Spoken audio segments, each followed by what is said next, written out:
In September 2024, I was joined by 4 friends on a journey of a lifetime.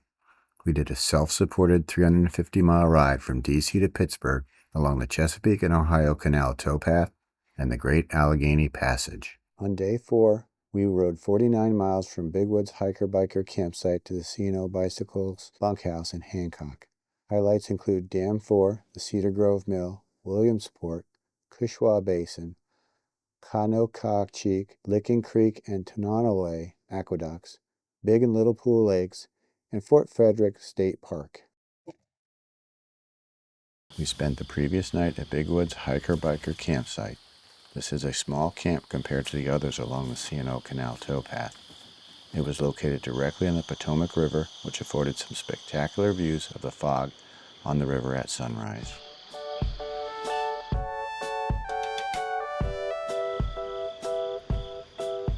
Greg's bike shoes continued to deteriorate, but he soldiered on nonetheless.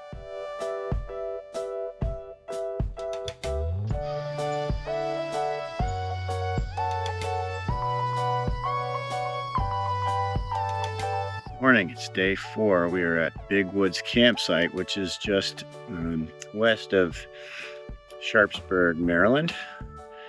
It's 62 degrees, got down probably to around 60 last night. Not too bad for sleeping. Relatively dry, not a lot of condensation on the tents, despite being right on the banks of the Potomac River.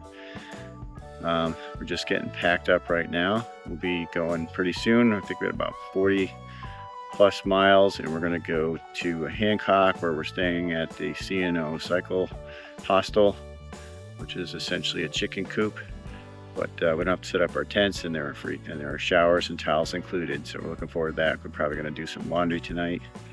Yeah, looking forward to day 4. Before leaving camp, we decided to sample a local fruit. Pawpaws are the largest edible fruit indigenous to North America. The American pawpaw tree produces these sweet fruits, which typically ripen and fall to the ground in the September to October time frame. Their taste is a cross between a banana, mango, and pineapple. How is it? Excellent. Definitely a different taste. Like it. Morning. It's 9:30. We're on our way to the next stop. It's going to be dam number 4.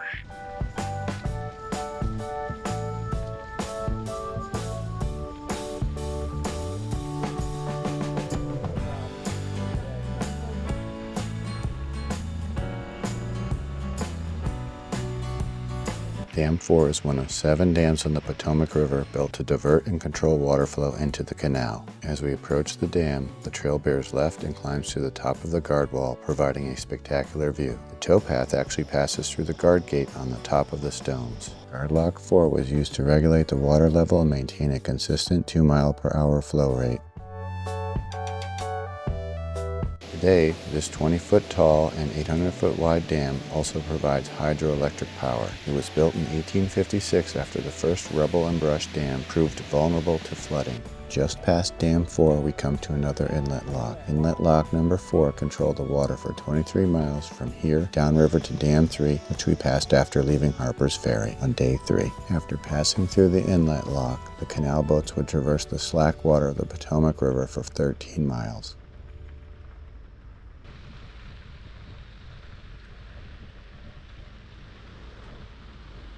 Dam 4 created the Big Slackwater section of the canal, reaching 13 miles upriver. What makes the Big Slackwater section so interesting is the wide open views we had while riding along the edge of the Potomac. The canal builders were forced to build the towpath into the cliffside for long stretches.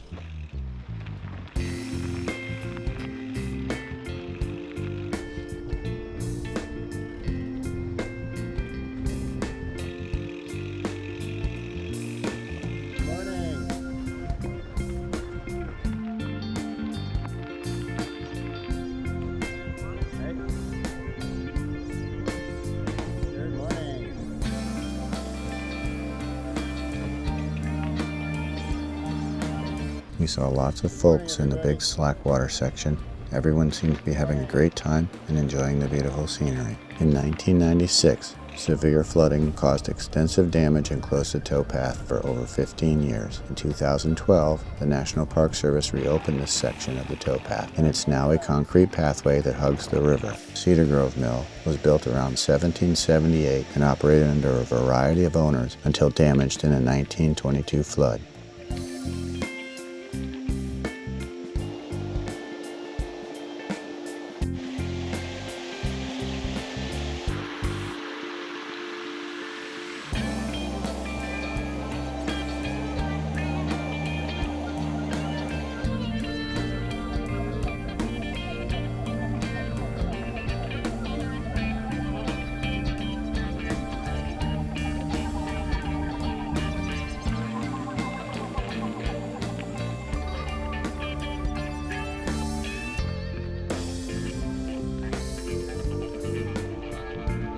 Across the Potomac from Opequon Junction Hiker-Biker Campsite is its namesake, the Opequon Creek. The creek was navigable for almost 25 miles, and boats could come within a few miles of the city of Winchester.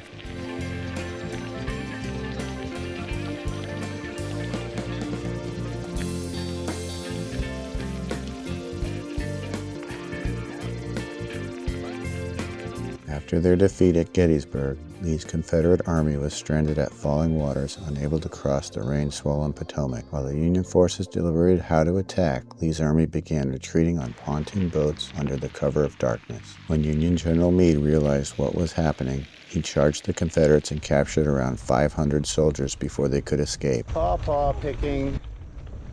The Cumberland Valley Railroad built this bridge in 1914, replacing a covered bridge located downstream. Passenger service ended in 1952, and the line is currently operated by the Winchester and Western Railroad. The C&O Canal was located in Maryland, but was essentially on the border between the North and South. As such, it was operated under the constant fear of attack. In 1862, Confederate forces burned 11 canal boats and the lock gates. As we approach Williamsport, we are treated to a half-mile section of the canal that has been rewatered and has restored examples of canal structures. We are passing under one of the oldest standing iron bridges in the United States. Built in 1879, it was one of only about 100 built to the Bowman Truss design. It sat neglected from 1915 to 1960. Now the bridge is owned by the National Park Service and maintained by the town of Williamsport. This lift bridge was built in 1923 by the Western Maryland Railway. It operated like an elevator, lifting the railroad tracks above the canal, allowing the boats to pass underneath. We rode across Bowman Bridge and took a short but steep hike up to view Battery Hill and Riverview Cemetery. It's also called Doubleday Hill for Union General Abner Doubleday. Doubleday fired the first shot in defense of Fort Sumter in the opening battle of the Civil War, and he had a pivotal role in the Battle of Gettysburg. Doubleday and his men once guarded this hill early in the Civil War.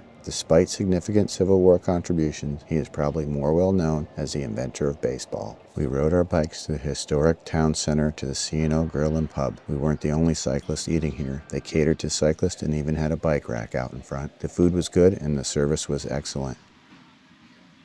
Our bellies full and needing time for our food to digest, we headed to the C&O Canal Visitor Center located in the historic Cushwa Basin Warehouse. Here we found interesting and informative exhibits on the history and operation of the C&O Canal. If you have time, be sure to watch the historic video that was shot while the canal was still in operation. If you've been paying attention to the details of my videos, you'll know I love history. The knowledgeable NPS staff here were very helpful in answering my myriad of questions.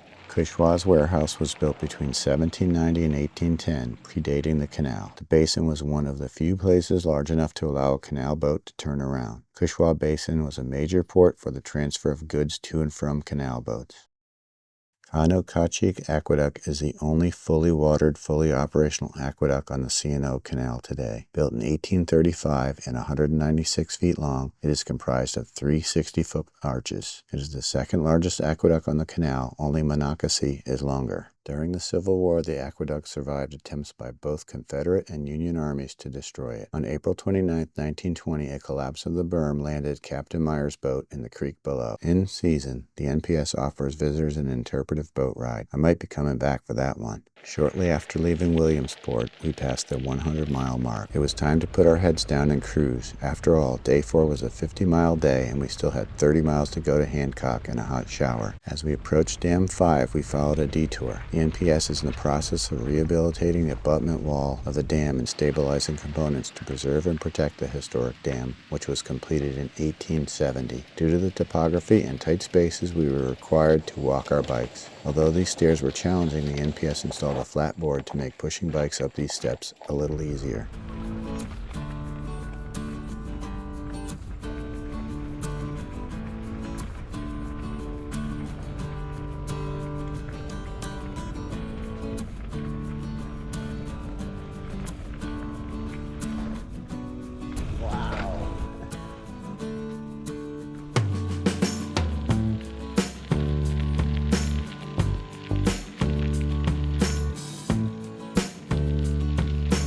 This area is known as Four Locks. Here the canal takes a shortcut rather than follow the Potomac River around Prather's Neck. This area eventually became a small community comprised of over 30 buildings, including residences, warehouses, stores, a post office, and a one-room schoolhouse. The canal closed in 1924, and now Four Locks is almost a ghost town. This small structure is the only surviving watch house on the canal.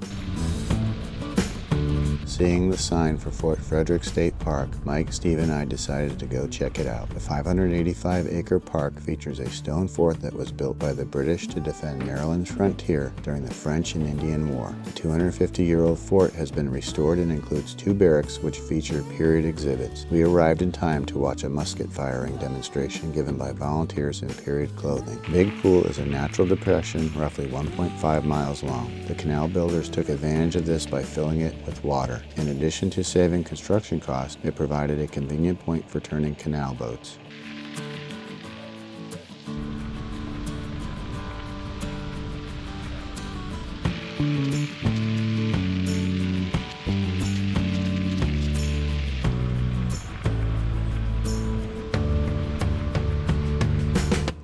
Conococheague Aqueduct, the 7th of 12 constructed by the C&O Canal, was built between 1836 and 1838. Its 90-foot arch made it one of the longest single-arched aqueducts in the United States at the time of its construction.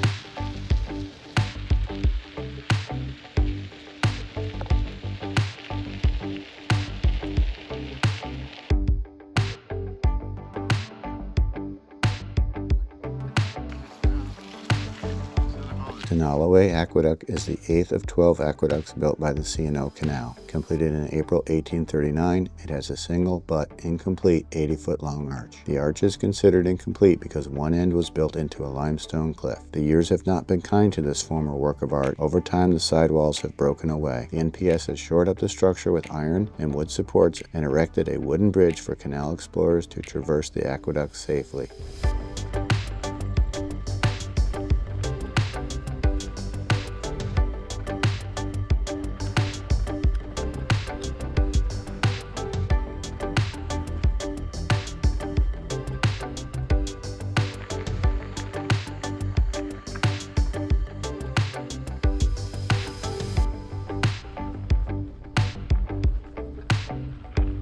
All right, that does it for today. About 45 miles, C&O Bicycle Shop, Hostel. There's our final destination for today. It was close to 5 p.m. as we reached the small town of Hancock. We settled into the bunkhouse, gathered our clothes, and headed to the laundromat. Join us for more adventure on day 5 as we travel almost 60 miles from Hancock, Maryland to Evetts Creek Hiker-Biker Campsite, which is just a few miles from the Cumberland, Maryland terminus of the C&O Canal. Thanks for joining us, and I'll see you on the next one.